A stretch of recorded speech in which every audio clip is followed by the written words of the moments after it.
안녕하세요. 7개월 만에 미용실에 가서 머리를 오리고 온 미용인들의 주적, 객단가는 낮은데 까탈스러운 진상손님 유튜버 김알파카입니다. 인사말처럼 어제는 미루고 미루던 미용실에 다녀왔어요.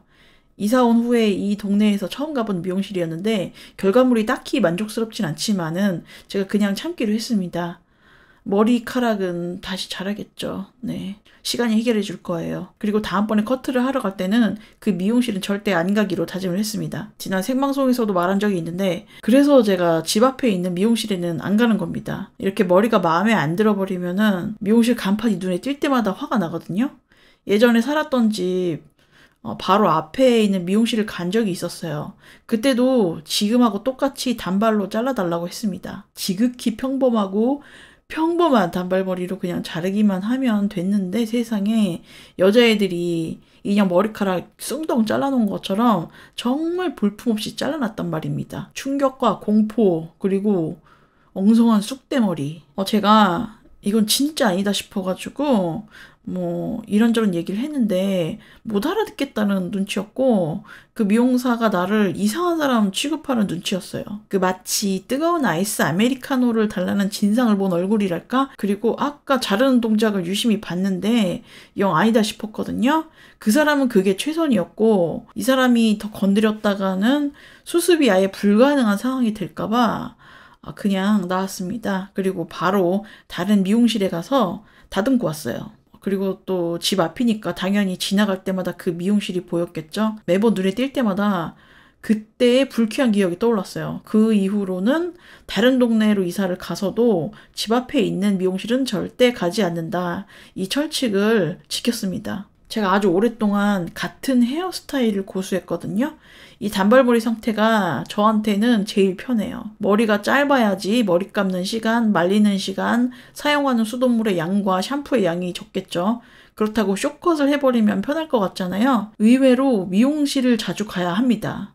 그래서 저 같은 가성비충한테는 단발머리가 최적이에요. 딱 이 상태에서 머리가 길어져서 어깨를 닿아버리면 미용실을 가는데 저의 요구사항은 똑같아요. 어깨에 닿지 않게 잘라주세요. 딱 이 상태에서 머리카락이 길어져서 어깨선을 넘어간다. 그 밑으로 내려간다 그러면은 미용실을 가는데 어깨에 닿지 않게 잘라주세요. 이렇게만 말을 하면은 제가 만났던 미용사들 중에서 95% 이상은 본인들이 알아서 예쁘고 만족스럽게 잘라줬어요. 제가 18,000원에서 20,000원 정도 요금을 내는 게 진짜 죄송스러울 정도로 대부분은 정성껏 이렇게 저렇게 머리카락을 만져봐도 어설픈 부분이 없이 완벽한 테크닉으로 완벽한 단발머리를 만들어 줬습니다.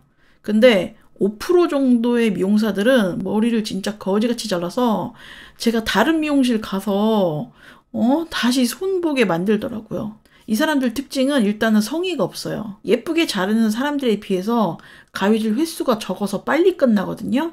가위질 하는 동작도 잘하는 사람에 비해서 되게 어설프고 이거는 경력이 길고 짧고 문제가 아니라 짬이 어느 정도 찬 사람도 그렇게 대충 자르는 사람이 있더라고요. 아까 내 머리카락 인형 머리로 만든 사람 그 사람처럼 그 미용실도 은근히 오래된 곳이었어요. 그 미용사가 나이도 좀 있었고요. 아무튼 제가 미용사는 아니지만은 커트는 미용의 기본 중에 기본 아닌가요? 아무튼 잘 잘라주는 곳은 굉장히 성의가 있게 잘라주고 제가 개떡같이 말해도 찰떡같이 알아들어서 어떻게든 예쁘게 해줍니다. 그리고 지옥 헬반도의 치열한 미용 업계에서 살아남기 위해서는 기술은 전반적으로 상향 평준화가 되어 있죠. 근데 제가 꾸준하게 다닌 미용실이 없는 이유는 제가 먼 곳으로 이사를 간 것도 그 이유가 되겠지만 미용사가 스몰 토크가 과해. 그러니까 아싸인 저한테는 너무 벅찼던 거죠. 아니면 내 머리카락을 오리면서 다른 손님과 잡담을 한다든가 아니면 2회차로 방문했을 때 처음보다 성의 없게 자른다든가 해서 제가 미용실을 바꾼 겁니다. 어제 갔던 곳은 아직 테크닉이 완성되기에는 나이가 좀 어린 듯 했고요. 그래서 이 뒷부분 안쪽 머리가 어설프게 잘려졌더라고요. 내 머리는 내가 제일 잘 알지. 그리고 잘하는 사람들은 알아서 잘 해준다고 했잖아요. 머리카락 기장에 맞는 최적의 스타일로 만들어주는데 어제 그분은 여기 이렇게 할까요? 저기 숱 더 칠까요? 이렇게 물어보는 게 너무 많은 거예요. 물론 사전 조율이 중요한 거긴 하지만 자기만의 기준이 없다고 해야 되나? 우리가 맛집에 갔을 때 이거 좀 덜 맵게 해주세요. 이 정도는 요구를 할 수는 있지만 육수는요, 양지 말고 멸치 육수를 바꿔주시고요.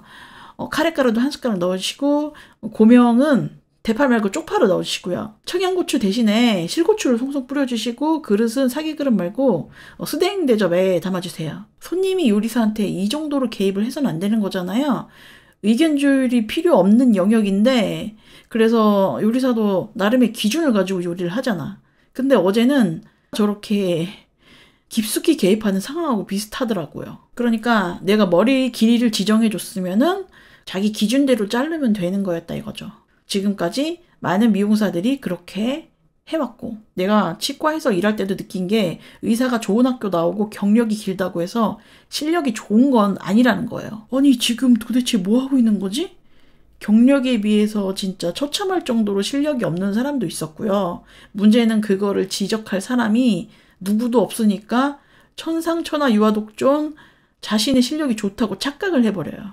와 진짜 환자한테 너무 미안해가지고 퇴사가 마려울 지경인데 우리가 또 카스트 제도의 제일 밑에 자리 잡고 있잖아요. 그런 직원이 진료 그렇게 하지 마세요 이렇게 지적을 할 수는 없는 노릇이죠. 이때는 빨리 추노를 해야 된다고요. 그리고 또 저도 마찬가지예요. 나랑 똑같은 학교 나오고 경력도 똑같은 사람이랑 비교를 해봤을 때 과연 나는 그 사람보다 일을 잘하는 직원이었나. 근데 돌이켜보니까 나도 짬만 찼지 유능한 직원은 아니었어요. 그저 그런 타성에 젖은 직원이었고 나는 진짜 매일매일 때려치우고 싶었던 사람인데 잘할 수가 없겠죠? 그러니까 하기 싫은 일을 억지로 하는 사람이었으니까 당연히 일을 잘 하지도 못했겠죠. 그러면은 잘하는 사람하고 그저 그런 사람의 차이는 도대체 뭘까? 근데 잠깐만. 내가 이 시점에서 묻고 싶은 게 있는데 여러분들이 판단했을 때 내가 잘하는 게 있어요? 눈에 띄는 점? 내가 재능이 있다고 생각을 합니까? 그게 좀 궁금한데 내가 내 스스로를 평가해보자면은 남들보다 잘하는 건 있는 것 같아. 근데 못하는 것도 진짜 치명적이게 못하고 또 그저 그런 것도 있겠죠. 이런 여러 가지 요소가 섞여 있는 사람이겠죠. 근데 이거는 나뿐만 아니라 다른 사람들도 그럴 거라 이거예요. 잘하는 분야가 있고 별로인 것도 있고 잘하는 게 아무것도 없는 사람도 분명 존재하겠죠. 근데 우리는 거의 다 잘하는 것을 추구하지 않나요? 그저 그런 사람보다는 잘하는 사람이 되고 싶죠. 왜냐면 특출나게 잘하는 게 있어야지 남들보다 좋은 밥을 먹고 살 수 있으니까. 그저 그렇게 하고 어정쩡하게 하면은 내가 맨밥에 간장을 먹어야 된단 말이에요. 뭔가를 잘하고 싶은 사람이면 아까 예시로 들었던 그 미용 기술을 떠올려 보세요. 꾸준히 계속해서 머리를 잘하는 방향으로 연마를 하면은 해결이 됩니다. 내가 어정쩡한 실력을 가진 이유는 아직은 무르익지 않아서 그럴 수도 있고요. 과도기이기 때문에 실력이 그저 그런 거는 당연하겠죠. 이런 부류의 사람이라면 딱히 문제될 게 없어요. 시간이 해결해 주는 거고 머릿속에서 잘 되는 방향만 생각하고 실력을 끌어올리기 위해서 내가 무념무상으로 연말을 하면 문제가 해결되는 거죠. 간단합니다. 근데 이런 사람도 있어요. 본인이 어정쩡한 실력이라는 게 짜증나고 근데 그걸 인정하기는 싫고 지금 하고 있는 거 하기도 싫은데 그냥 억지로 먹고 사니즘 때문에 하고 있는 사람의 경우는 어떻게 할 것인가? 마치 나의 과거 직장 생활처럼 그냥 생활비 몇 푼 벌려고 꾸역꾸역 다니는 거 있잖아요. 꿈도 희망도 없이 속절없이 세월을 흘려보내는 것. 그래서 앞으로도 꾸준히 그저 그런 사람으로 남는 거겠죠? 이런 사람들 진짜 많아요. 이럴 때는 둘 중에 하나를 선택해야 돼요. 그냥 지금처럼 똑같이 살든가 아니면은 때려치우고 다르게 사는 방향을 찾든가. 편한 게 좋으면 타성에 젖어서 그냥 그런 인간이 되어서 계속 똑같이 살면 됩니다. 그래도 밥벌이 하면서 사는 사람이 은근히 있어요. 잘하지는 못해도 돈벌이 시장에 내가 참여만 해서 최소한의 능력치만 보여줘도 어느 정도는 생계 해결이 되더라 이거예요. 물론 남들보다 더 많이 벌거나 성과를 이루지는 못합니다. 그냥 매주 로또를 하면서 안분지족하면 돼요. 저도 이런 방식으로 인생의 대부분을 살아왔기 때문에 그게 죄가 되는 삶이다? 이렇게는 말할 수 없어요. 캐세라세라 whatever will be will be. 그냥 욕심과 욕망과 남과의 비교를 포기하면 되는 삶이에요. 나중에 세월이 흘러서 남들보다 뒤처졌다고 생각이 들 때도 또 마음을 더 비워 욕심을 더 내려놓고 살면 됩니다. 우리가 또 재능도 간과할 수 없는 영역입니다. 똑같이 시작해도 특출나게 잘하는 사람이 꼭 있거든요. 이런 사람들이 노력까지 해버리면은 옆에서 보는 나는 야마가 돌지. 스트레스 받고. 근데 반면에 어느 것 하나에도 재능이 없는 사람이 있어요. 그냥 뭘 해도 잘하는 게 없는 사람은 본인이 그나마 할 수 있는 영역이 있을 거예요. 거기서 성실하기만 하면은 최소한 굶지는 않더라고요. 지금까지 제가 세상을 관찰한 결과가 그래요. 또 이렇게는 살기 싫고 그저 그런 상태로도 싫은 사람은 좀 더 잘해보고 싶은 사람은 지금 하고 있는 어정쩡한 것을 빨리 때려치우고요. 새로운 길을 찾아봐야죠. 그만 징징거리고. 물론 과정과 결과는 본인이 감수해야 됩니다.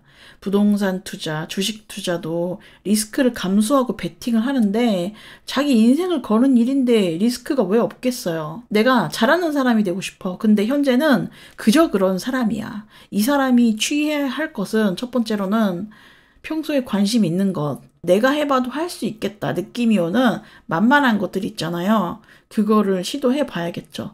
저한테는 프랑스 자수가 그랬어요. 저 정도면 나도 할 수 있겠는데? 나도 우아 떨면서 고상 떨면서 선생님 소리 들으면서 돈도 짭짤하게 벌 수 있을 것 같아서 시작한 거예요. 물론 결과가 내가 예상한 대로 흘러가지 않고 있지만 근데 관심이 있는 게 없다. 그럴 때는 두 번째로 남들이 하고 있는 거를 볼 때마다 내가 부러워 뒤지겠는 것. 타인의 인생을 손민수하고 우라카이 한다. 걔가 부러워 뒤지겠으면은 걔를 표절해서 사는 수밖에 없어요. 이거는 나쁜 건 아니에요. 대형 유튜버들 보면은 그 사람 가족이나 친구들도 유튜브를 하는 경우가 많잖아요. 한 분야를 선택해서 결과물을 도출한 사람이 나와 아주 가까운 사람이야. 그러면은 내가 그걸 배우기 쉽고 또 자세하게 알 수가 있어요. 솔직히 남한테 돈 받아도 잘 안 알려주는 거거든요. 가까운 사이니까 정말 친절하게 알려준다 이거예요. 그냥 네가 안 하는 게 문제야. 세 번째로는 남들이 너한테 잘 맞는다고 하는 걸 하면 됩니다. 어느 정도는 필터링을 해서 들어야 되는 건 맞지만 남들의 시선이 객관적일 수 있겠죠.